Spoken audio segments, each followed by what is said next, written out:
వాహిని channel వీక్షించే ప్రేక్షకులందరూ కూడా నమస్కారం. ఈవేళ మనం తెలుసుకోబోయేది శివరాత్రికి సంబంధించిన ఎపిసోడ్ చేస్తున్నాను. ఇందులో కొంచెం ప్రప్రదమైన నక్షత్రాలు కొన్ని ఉన్నాయి. వీళ్ళు ప్రత్యేకించి శివరాత్రికి చేసుకోవాల్సిన రెమెడీస్ ఏమైనా చెప్తాను ఇందులో. సో అందులో మొదటగా వచ్చే నక్షత్రం ధనిష్ట నక్షత్రం. ఏం చేతనంటే ఈ నక్షత్రంతో మొదలు పెట్టడం కారణం శివరాత్రి రోజున ధనిష్ట నక్షత్రం మీద ఈ శివరాత్రి జరగబోతుంది కాబట్టి సో దానికి సంబంధించి ధనిష్ట నక్షత్రం నుంచి మిగతా వగేరా నక్షత్రాలు ఉన్నాయి. వీళ్ళందరూ రెమెడీస్ ఏం చేసుకోవాలో చూద్దాం. ఈ వీడియోలో పర్టికులర్గా ధనిష్ట నక్షత్రానికి సంబంధించిన రెమెడీ చెప్పా. అసలు ఆ ధనిష్ట నక్షత్రానికి రాత్రులు నిద్ర పట్టకపోవడం, లేదంటే కనుక ధనిష్ట నక్షత్రానికి సంబంధించి వైవాహిక జీవితంలో అంటే మ్యారేజ్ లైఫ్లో, మెరిటల్ లైఫ్లో డిస్టర్బెన్సెస్ రావడం, డివోర్స్ అవ్వడం, కోర్టు దాకా వెళ్ళిపోవడం, నలిగిపోవడం, లేకపోతే మా అత్తగారు మంచోళ్ళు కదండి, మాకు తప్పుడు సంబంధం చేసేసారండి. నేను మాట్లాడేది ఓవరాల్ ధనిష్ట గురించి కాదు, ధనిష్టకి సంబంధించిన వైవాహిక జీవిత ఇబ్బందుల గురించి. పిల్లలు పుట్టట్లేదండి, కోర్టులో మా ప్రాపర్టీస్ ఉండిపోయండి, ఆ ప్రాపర్టీస్ బయటకు రావట్లేదండి, ఏం చేయాలండి, కోర్టు కేసులో నలుగుతున్నామండి, ఇలాగ లేకపోతే భార్యాభర్తలు అవుతున్నామండి, ఎప్పుడు కొట్టుకు చేస్తున్నామండి, లేకపోతే ఈ డైవర్స్ ప్రాబ్లమ్స్ ఇలా ఉన్నాయండి, మెరిటల్గా సెట్ అవ్వట్లేదండి, లేకపోతే అందులోంచి బయటకు వచ్చేసానండి, డైవర్స్ ఇంకా రావట్లేదు, వీటి ప్రాబ్లమ్స్ మాత్రమే టచ్ చేస్తున్నాను సుమా. పరిపూర్ణంగా మీరు ఈ వీడియోలో నెగిటివే చెప్తున్నారండి, పాజిటివ్ చెప్పట్లేదు. ఇది పాజిటివ్ వీడియో కాదు. ఇది ఈ శివరాత్రిని మహాపర్వ శివరాత్రి కాబట్టి ఆ రోజున ఏ రకంగా మనం ఆ భగవంతుడి నుంచి ఆశీస్సులు పొందాలో, ఇలాంటి చిక్కు చిరాకుల నుంచి ఏ రకంగా నివృత్తి పొందాలో దానికి సంబంధించిన చేసేది కాబట్టి మాత్రమే ఈ టాపిక్స్ టచ్ చేయడం జరుగుతుంది. సో మొదటగా ధనిష్ట నక్షత్రానికి జనరలైజ్డ్గా ఎలా ఉంటుంది, గురుడు కాలపురుష చక్రాన్ని ఎక్కడ నేర్చబడతాడు, మకర రాశిలో నేర్చబడతాడు. బట్ అదే మకర రాశిలో కుజుడు ఉచ్చస్థితి పొందుతాడు. అంటే గురుడు ఎక్కడైతే నేర్చబడతాడో అక్కడ కుజుడు ఉచ్చస్థితి పొందుతున్నాడు. అలాగే గురుడు ఎక్కడైతే ఉచ్చస్థితి అంటే కర్కాటకాన్ని ఉచ్చస్థితి పొందుతాడు, అంటే కాలపురుష చక్రం చతుర్థ స్థానాన్ని పొందుతాడు. అక్కడ కుజుడు ఏమవుతాడు, పూర్తిగా నేర్చబడతాడు కర్కాటకంలో. ఇప్పుడు ఈ మకరం తిన్నగా కర్కాటకాన్ని చూస్తుంది, అలాగే కర్కాటకం వచ్చి మకరాన్ని చూస్తుంది. అందుకని నేను నెక్స్ట్ టైం వీడియోస్ చేసినప్పుడు అశ్లేష ధనిష్ట ఈ రెండు ట్విన్ నక్షత్రాస్ అంటాను. ట్విన్ సిటీస్ ఎలాగో ట్విన్ నక్షత్రాస్ అంటే ఈ రెండింటికి ఆల్మోస్ట్ ఈక్వలైజ్డ్ బ్యాలెన్సెస్ ఉంటాయి అన్నమాట.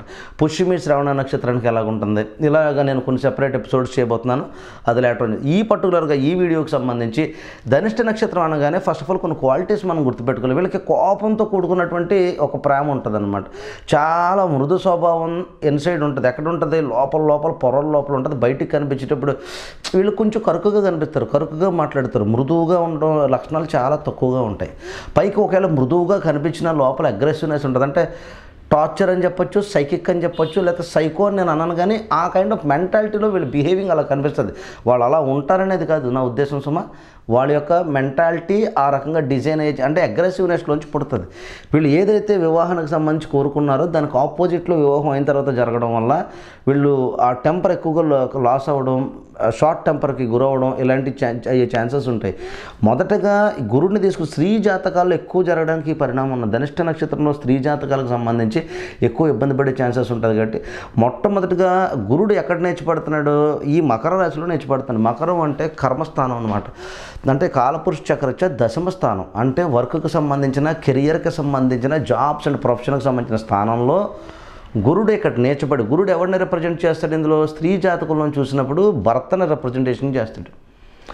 అదే మగవారి జాతకంలో చూసినప్పుడు శుక్రుడు భార్యని రిప్రజెంట్ చేస్తాడు.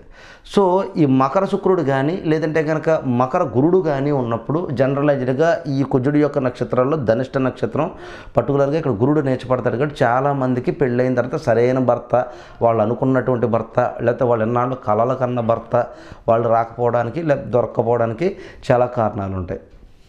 అలాగే వివాహం జరిగిన తర్వాత అని అర్థం. వివాహం అనంతరం రెస్పెక్ట్ కోల్పోవడం కానీ, లేకపోతే ఫ్యామిలీలో గడబడలు రావడం కానీ, కొంచెం ఇబ్బందులు పడడం కానీ, లేకపోతే ఫ్యామిలీ పరంగా కొంచెం రెస్పెక్ట్ డౌన్ అవ్వడం కానీ, ఇలాంటి విషయాలు ఎన్నో జరిగే అవకాశం ఎక్కువగా కనిపిస్తుంది సుమా.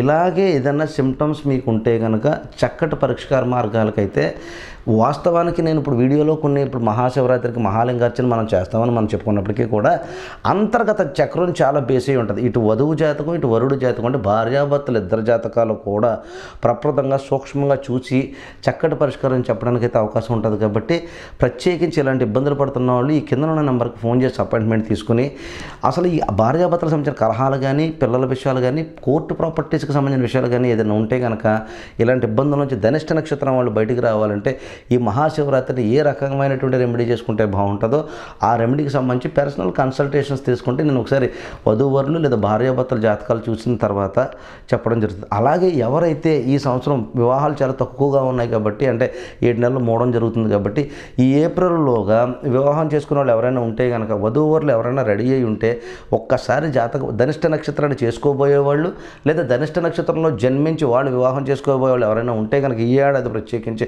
లేదా వచ్చే ఏడాది కన్నా పై వచ్చే ఏడాది అలా ఉంటే ఎవరైనా సరే వివాహానికి రెడీ అయి ఉండి వివాహాలు కనుక చేసుకునే అవకాశం మీకు ఏమైనా కనిపిస్తే దగ్గరలో ముందుగా జాతక పరిశీలన చేసుకున్న తర్వాత మాత్రమే చేసుకుని ప్రత్యేకించి ధనిష్ట కానీ, అశ్లేష నక్షత్రం కానీ, రేవతి నక్షత్రం కానీ, పుష్యమి కానీ, పునర్వసు కానీ, లేకపోతే చిత్తా నక్షత్రం కానీ, భరణి నక్షత్రం కానీ ఈ నక్షత్రాలకి కొన్ని తెలియని దోషాలు ఆటోమేటిక్గా ఉంటాయి. కాబట్టి అనురాధ నక్షత్రం ఒకటి ఇలాగ వీటికి ముందుగానే తెలుసుకొని కన్సల్టేషన్స్ తీసుకొని చెప్పిన రెమెడీలు పాటించుకుంటా చేసుకోవడం ఎంత నా ధర్మం. కాబట్టి ఇందులో ఈ వీడియో మీకు నచ్చినట్టు ఆశిస్తున్నాను. ఎవరైనా ప్రత్యేకించి కన్సల్టేషన్స్ కోసం చేయాలంటే కింద ఉన్న నెంబర్కి చేయండి.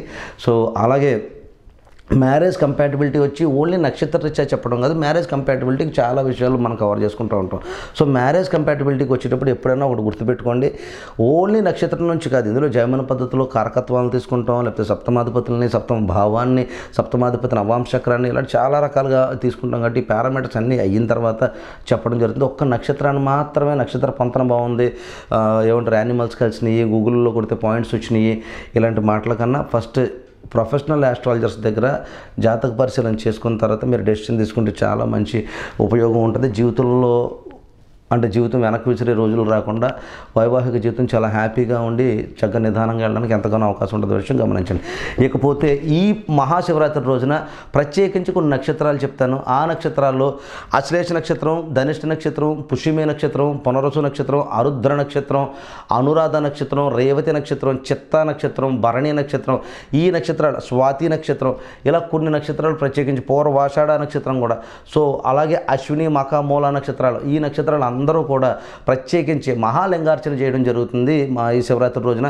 సో మీరందరూ కూడా ఈ లింగార్చనకు సంబంధించి, మహాలింగార్చనకు సంబంధించి ఎవరైనా సరే ప్రత్యేకించి మీ గోత్రనామాలు పంపాలనుకున్నా, అలాగే దానికి సంబంధించిన కన్సల్టేషన్స్ కానీ, అపాయింట్మెంట్ ఫీజు ఎంత ఉంటుందో తెలుసుకోవాలనుకుంటే, ఈ యొక్క హోమాన్ని కనుక ముందుగా మీరు బుక్ చేసుకోవాలనుకుంటే ఈ కింద నెంబర్కి ఫోన్ చేయండి. తప్పకుండా మీకు వివరాలు తెలియజేసే ప్రయత్నం చేస్తాము. సో మరొక వీడియోతో మళ్ళీ కలుద్దాము. నెక్స్ట్ చేయబోయే వీడియో అశ్లేష నక్షత్రం, ఆ వీడియోని కూడా మీరు గమనించండి, చూడండి. సంతోషం. ఉంటాను.